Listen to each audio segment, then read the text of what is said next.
Hi everyone, my name is Mark Kennedy and today I'm going to walk you through 25 essential tips for beginner runners. Let's get started. Number 1, water and fueling. If you're running for less than an hour, you will not require any additional fuel. That means no sports drinks, no gels. You don't even really need any water unless you're going over an hour.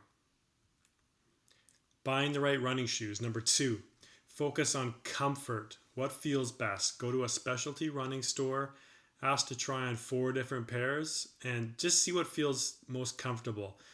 There's been lots of research done, and everything sort of points back to the point is we don't know what the best running shoe is, so base it on comfort. Start there.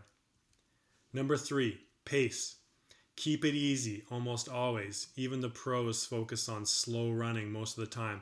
Slow is, of course, all relative, but focus on running really slow most of the time. As you progress, you'll be able to pick up speed and worry about your pace.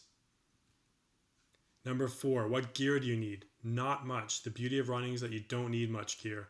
Get a pair of good running shoes. If you're running in cold weather, get some good running gear for the winter. Other than that, you're good to go. Number 5, safety. Safety is very important. Here are some basic rules that I go by. Always carry ID. Wear reflective clothing at night. Keep the volume down on your musics and podcasts so you can hear what's going on in your surroundings. When you're running on slippery surfaces such as ice or maybe on a slippery trail, shorten your stride, slow down.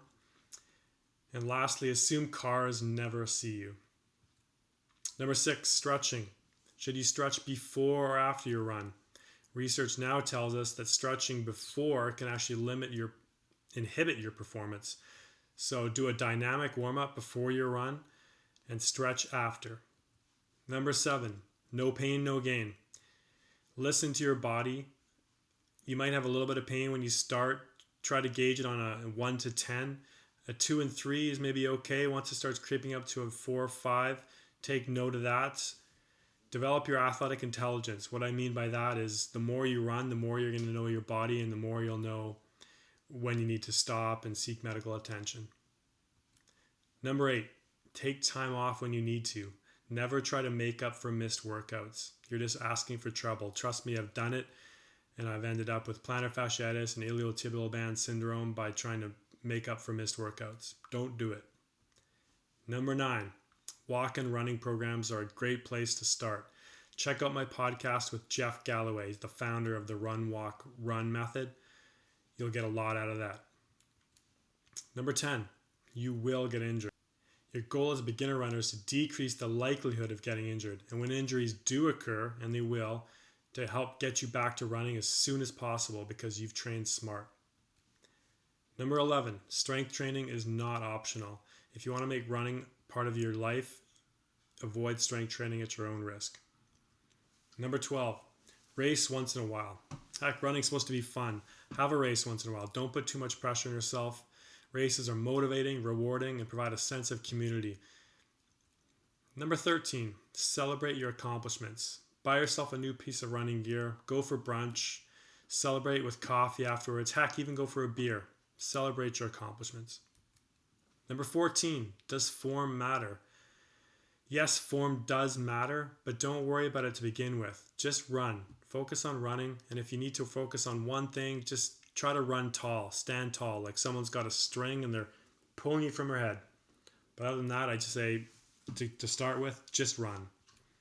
Number 15, build running into a habit. If you want to make running a part of your life, it needs to become a habit and something you learn to enjoy.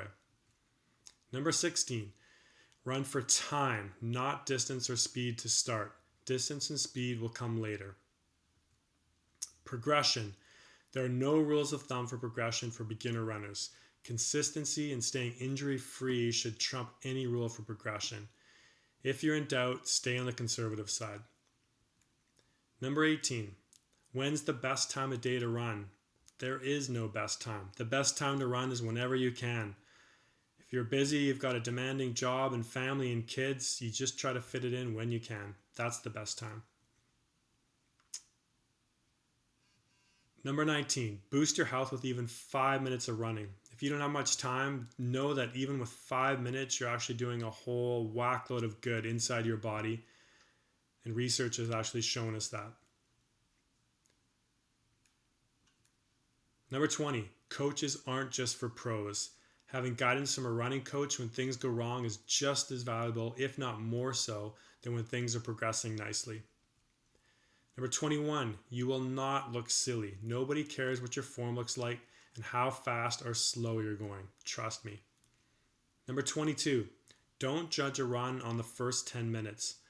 Some days you'll have it, some days you won't, but don't judge your run on the first 10 minutes. I've gone out many times where I've felt terrible, and then more often than not, after 5 to 10 minutes goes by, I start feeling good. Number 23, running is not bad for your knees. Many research studies indicate that running does not elevate your risk for developing osteoarthritis. In fact, running may even lower your risk. Number 24, you should not be winded. If you find yourself out of breath and would be unable to talk to someone or have a conversation with someone you're running with, take a walk break. Number 25, you are a runner. If you run, you are a runner. Remember that. And if you want more help, I've got a great free email course to help you get started, lose weight, and to discover the enjoyment of running. You can sign up over at www.freerunningcourse.com. Thanks very much for watching. And if you like this video, hit the thumbs up. Cheers.